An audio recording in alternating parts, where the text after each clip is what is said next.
Our next guest doesn't need to come on because I already said everything that she's thinking. But let's talk to her. Says the market's been like a duck, appearing calm on the surface, but furiously paddling beneath. Let's bring in Amy Wu Silverman, head of derivative strategy at RBC Capital Markets. When I read it initially, Amy, I thought you meant, hey, market's almost at 4,200 on the S&P.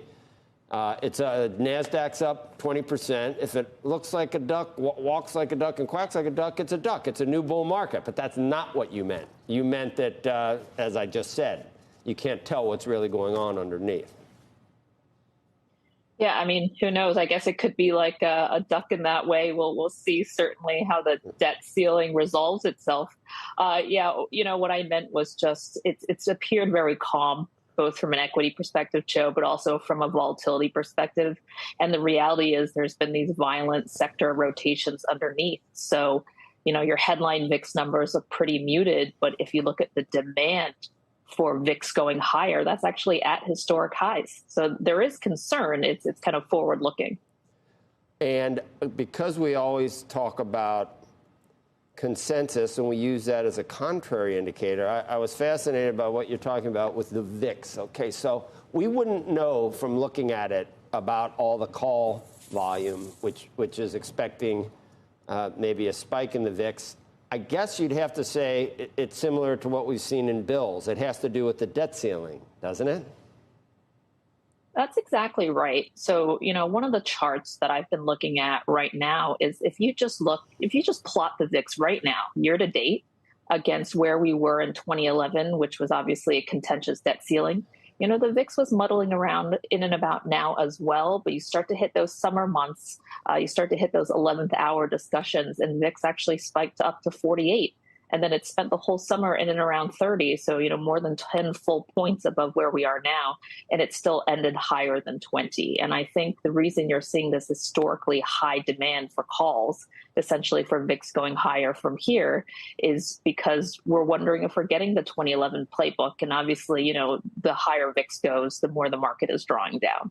Right. But then here's what my point about being contrarian. The one thing that you're not seeing set up in the options market is a melt up.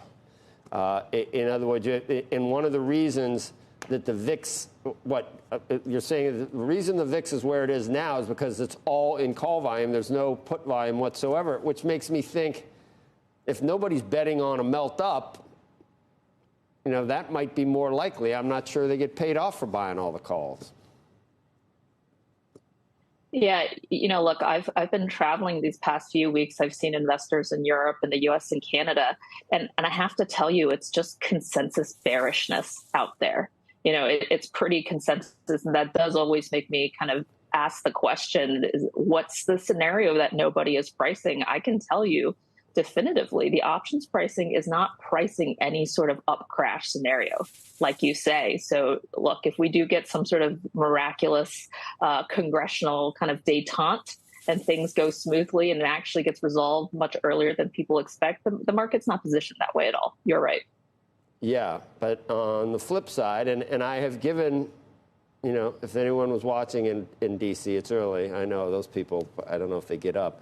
But I've given the president, he could do it. I think he'd look good at this point if he got together and did a deal, because he was always known as a deal maker.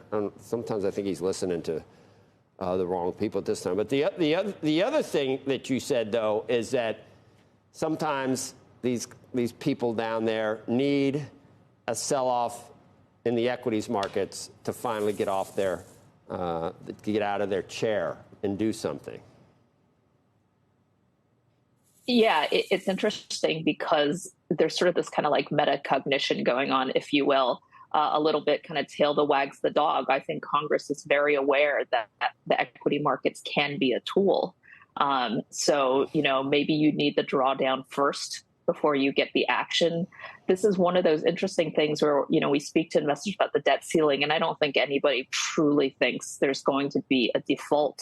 No. But they also don't think that they can look through this. They have to get through this, and getting through this in some ways means we have to get to a higher equity volatility level. So I do think that's why when you think about all the positioning in the market right now, the most positioning is coming in these VIX call options and the super high open interest through the summer months. We've had a lot of politicians actually talk about what it would look like in terms of an equity drawdown that you said. So they've been threatening that could happen. So that makes me think that they know what they're doing as well. But there's no reason. It's so stupid. There's no reason to get to that point. We know we're going to pay our bills eventually, and we can. That's why we are the reserve currency of the world, is because we always do. So we know we will. So once again, this is some crazy. They're like children, and the rest of the country looks at what's happening and just wonders who elected these people, and they did.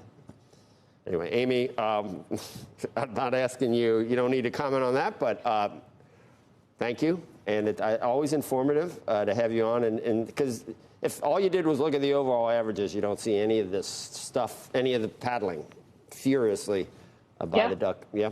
All right. Thanks.